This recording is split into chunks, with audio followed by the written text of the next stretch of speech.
Hello viewers, Pathfinders bye अन academy IAS के YouTube channel पर आप सभी का स्वागत है। अब फाइनली धर्मेंद्र प्रधान का रेजिग्नेशन हो चुका है और जो ये पूरा प्रोटेस्ट मूवमेंट चल रहा था जंतर मंतर पे, वो शायद अब खत्म हो चुका होगा या खत्म हो जाएगा जल्द ही आने वाले समय में।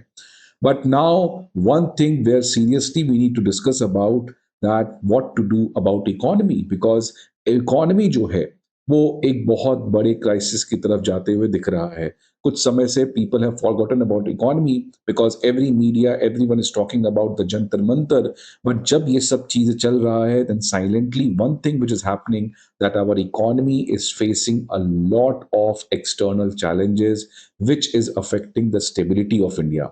अब मैं क्यों इसके बारे में बात कर रहा हूं बिकॉज आप देखिए एक जस्ट अभी कुछ देर पहले की एक खबर आ रही है कि सऊदी अरामको जो सऊदी अरेबिया की सबसे बड़ी ऑयल कंपनी है उसके फैसिलिटी के ऊपर हूदी रेबल ग्रुप ने टारगेट कर दिया है which clearly means that the oil energy crisis is going to become much more bigger now because अभी तक तो the war was happening between Iran and America और ये पूरा मामला स्ट्रेट ऑफ हॉर्मुज में चल रहा था बट अब ये पूरा game of war has started in बब अल मंदाब स्ट्रेट जिसकी वजह से global energy is heading towards a massive crisis. अब देखिए फ्रेंड्स, ये पूरा जो मामला है वो बब अल मंदाब स्ट्रेट पे बिगड़ते हुए दिख रहा है। अब यहाँ पे जो खबर आ रही है कि येमेन जहाँ पे हुदी रेबल्स है उन्होंने सऊदी अरेबिया के कई सारे oil facility oil refinery facility के ऊपर अटैक किया है and that is leading to much more tension in the area of Middle East। अब मैं थोड़ा सा आपको बैकग्राउंड बता दूं कि ये पूरा मामला चल क्या रहा है। देखिए, ये रहा येमेन।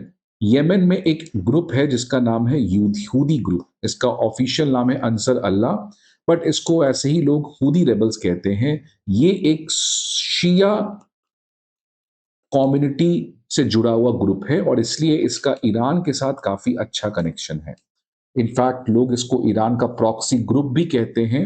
और सऊदी अरेबिया जो आपको पता है एक सुन्नी बहुमूल्य देश है और इस समय जो यमन में इंटरनेशनली रिकॉग्नाइज सरकार है वो सरकार जो है वो सऊदी अरेबिया में रहती है। और इस समय रियलिटी में किसका सबसे ज्यादा यमन के ऊपर पकड़ है तो वो है हूदी रेबल्स का। मतलब जो इंटरनेशनली रिकॉग्नाइज गवर्नमेंट है यमन की जिसमें सुन्नी लोग का प्रेजेंस ज्यादा है वो इस समय सऊदी अरेबिया में रहती है और वहां से वो येमेन को इनडायरेक्टली कंट्रोल करती है।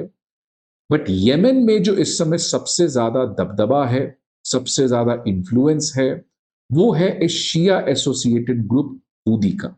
और इसी की वजह से हूदी का सऊदी अरेबिया के साथ टेंशन रहता है। और कई लोग कहते हैं कि ईरान सऊदी को मैसेज पहुंचाता है वाया हूदी, जो ईरान का प्रॉक्सी वॉरफेयर आप कह सकते हैं। 2018 में भी हूदी ग्रुप्स ने सऊदी अरेबिया के सऊदी अरामको फैसिलिटी के ऊपर अटैक किया था। और अब कई सालों के बाद वापस से ये हूदी रेबल्स ने सऊदी अरामको के फैसिलिटी के ऊपर अटैक करके एक सीरियस रेड लाइन क्रॉस किया है। एंड ऑब्वियसली अब सऊदी अरेबिया रिटेलिएट करेगा। अमेरिका का भी इन्वॉल्वमेंट यहाँ पे अब होते हुए दिख रहा है, विच क्लियरली मीन्स कि अब लोगों का स्ट्रेट ऑफ हॉर्मुज से फोकस हटकर बब अल मंदाब स्ट्रेट पे आने वाले समय में बढ़ेगा। तो कुछ थोड़ा सा और आपको मैं बैकग्राउंड बता दूं कि मैंने ये तो बता दिया कि हूदी और सऊदी अरेबिया का क्या टेंशन है, लेकिन कुछ समय से इन दोनों के बीच में एक सीज फायर चल रहा था जहां पे हूदी ग्रुप्स ने कहा कि हम सऊदी पे अटैक नहीं करेंगे और सऊदी ने कहा कि हम हूदी के ऊपर अटैक नहीं करेंगे। इसलिए इस पूरे वॉर में हूदी ग्रुप्स जो ईरान का एक क्लोज ग्रुप है, हूदी ग्रुप इस पूरे वॉर में बहुत ज्यादा इन्वॉल्व नहीं हुआ। लेकिन 13 जुलाई को अचानक क्या हुआ कि सना जो यमन का कैपिटल है वहां पे जो एयरपोर्ट है उसके ऊपर अटैक हो गया। और ये अटैक हूदी ग्रुप्स का कहना है किसने करवाया? यमन की जो इंटरनेशनली रिकॉग्नाइज गवर्नमेंट है जो इस समय कहां रह रही है? सऊदी अरेबिया में। तो ये कहा गया हूदी रेबल ग्रुप्स के द्वारा कि जो सना जहां पे एयरपोर्ट है उसमें जो अटैक हुआ है हमारे एयरपोर्ट के ऊपर, ये सऊदी अरेबिया में रहने वाला इंटरनेशनली रिकॉग्नाइज गवर्नमेंट उसने करवाया है। और इसमें पूरी तरीके से सपोर्ट जो किया है वो सऊदी अरेबिया ने किया है। और इसका यही ऑब्जेक्टिव है कि हूदी रेबल्स का डीमोटिवेट करवाना, सो दैट आने वाले टाइम में हूदी रेबल जो है वो ईरान के साथ मिलकर कुछ कर ना सके, कुछ प्रॉब्लम ना क्रिएट कर सके मिडिल ईस्ट में। तो आप देख सकते हैं कि सऊदी अरेबिया में ये इंटरनेशनली रिकॉग्नाइज्ड गवर्नमेंट रहती है और हुदी ग्रुप्स का कहना है कि इसने उसके ऊपर अटैक किया और उसके बाद हुदी रेबल्स ने अमेरिका के मॉडल को कॉपी करते हुए बब अल मंदाब स्ट्रेट के ऊपर सऊदी अरेबिया का कंप्लीट ब्लॉकेड कर दिया। मतलब अगर सऊदी के कोई भी शिप्स अब यहां से क्रॉस करेंगे, देन उसके ऊपर हुदी रेबल्स जो हैं वो अटैक करेंगे। अब यहां पे जो लेटेस्ट डेवलपमेंट आ रही है वो बहुत ज्यादा चिंता की विषय बन चुकी है, बिकॉज सऊदी अरामको की जो फैसिलिटी है जजान में और जो यानबू में एक बहुत बड़ा सऊदी अरेबिया का पोर्ट है, इन दोनों के ऊपर अटैक कर दिया गया है। सबसे पहले आप देख सकते हैं ये जो जजान वाला एरिया है जहां पे सऊदी अरेबिया की रिफाइनरी है, यहां पे हुदी रेबल्स ने अचानक अटैक कर दिया। और सबसे चिंता की विषय यह है कि सऊदी अरेबिया का जो एक बहुत इंपॉर्टेंट कमर्शियल पोर्ट है यानबू, इसके ऊपर भी हुदी रेबल्स ने ड्रोन अटैक कर दिया। अब देखिए यानबू पोर्ट पे अटैक करना क्यों ये बहुत चिंता की विषय है, बिकॉज ऑलरेडी आपको पता है कि जो स्ट्रेट ऑफ हॉर्मूज वाला इलाका है वो तो आपको पता है पूरी तरीके से ब्लॉक है। सऊदी अरेबिया पहले इसके शिप्स इस रास्ते से होकर निकलते थे, बट अब तो इस रास्ते से शिप निकलना ये बहुत चिंता की विषय है। इसलिए सऊदी अरेबिया इस पूरे वॉर में अपने इस ईस्ट वेस्ट पाइपलाइन के थ्रू यहां से ऑयल यहां भेजता था और फिर यहां से यानबू पोर्ट के थ्रू वो रेड सी होते हुए अरेबियन सी में आकर इंडिया और तमाम दूसरे कंट्री लाइक चाइना को ऑयल सप्लाई करता था। और इस तरीके से एनर्जी प्राइसेस कहीं ना कहीं स्टेबलाइज हो रही थी। लेकिन अब आप समझिए क्या हालात हो गई है कि अब सऊदी के शिप स्ट्रेट ऑफ हॉर्मुज से तो नहीं जा पाएंगे, लेकिन जो दूसरा रास्ता रेड सी होते हुए यानबू पोर्ट से रेड सी होते हुए अरेबियन सी में आना, ये भी रास्ता अब बंद हो चुका है। मतलब इफेक्टिवली इस पूरे एरिया से ऑयल बाहर आना, इसको चोक कर दिया गया है and that is what is a very serious issue और पूरे वर्ल्ड में एक तरीके का इमरजेंसी जैसी हालात जो है खासकर ऑयल इंपोर्टिंग कंट्री में बनते हुए दिख रही है।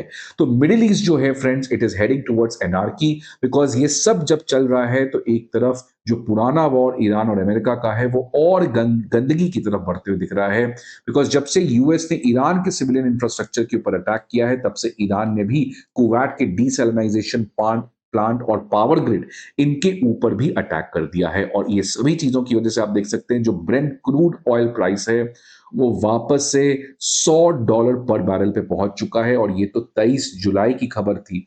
अब जो ये सऊदी अरेबिया के ऊपर अटैक हुआ है, जिसकी वजह से फॉर श्योर ऑयल प्राइसेस $120 पे पहुंच सकती है, which is deadly for India's economy and for many other economy. ये तब हो रहा है जब ऑलरेडी इस पूरे मिडिल ईस्ट वॉर से इंडिया की इकोनॉमी में काफी सारे संकट आते हुए दिख रहे हैं। आपने देखा कुछ दिन पहले डेटा आया कि जो इंडिया में नेट एफडीआई है वो वापस से नेगेटिव हो चुका है, बिकॉज लगातार इंडिया से लोग पैसे अपने निकाल रहे हैं। और इसी की वजह से इंडिया का बैलेंस ऑफ पेमेंट जो मई 2025 में $4.4 बिलियन के सरप्लस पे था, अगर मैं मई 2026 का डेटा देखूं तो ये $4.4 बिलियन के डेफिसिट पे आ चुका। इन्फ्लेशन की हालत बहुत बुरी है। आप देख सकते हैं कि जो होलसेल प्राइस इंडेक्स है वो 9.87% पे पहुंच चुका है। आप देख सकते हैं पिछले कई सालों से ये एक रिकॉर्ड ब्रेकिंग डब्ल्यूपीआई का डेटा है। और डब्ल्यूपीआई आपको पता है कि जब बढ़ता है इसका मतलब कि आने वाले समय में कंज्यूमर के लेवल पे भी इन्फ्लेशन बड़े लेवल पे बढ़ेगा। और जिस तरीके की घटनाएं हुई हैं, एक बात तो क्लियर है कि सीपीआई जो है वो 6% के आंकड़े को भी टच कर सकता है। रूपी में वापस से एक भयानक स्केल पर डेप्रिसिएशन स्टार्ट हो चुका है। शेयर मार्केट में भी इन्वेस्टर्स का बहुत बड़ा पैसा लॉस हो रहा है। इसीलिए फ्रेंड्स अब पूरी तरीके से कैसे इकोनॉमी के ऊपर ध्यान दिया जाए, बिकॉज ये एक बहुत इमीडिएट थ्रेट बनते हुए दिख रहा है। देखिए एजुकेशन मिनिस्टर का रेजिग्नेशन हो चुका, अब एजुकेशन में स्ट्रक्चरल रिफॉर्म्स लाना पड़ेगा, इसमें समय लगेगा। बट इस समय जिस तरीके का संकट 1991 में इकोनॉमी के ऊपर आते हुए दिख रहा था, कुछ उसी तरीके से इंडिया के ऊपर वापस से संकट जो है बाहर से आते हुए दिख रहे हैं। So let's hope that the government of India looks towards this problem and find some solutions immediately. आपके क्या सजेशंस हैं, please let me know the comment box. I hope आपको ये वीडियो अच्छा लगे। See you again some other video, till then good bye, take care.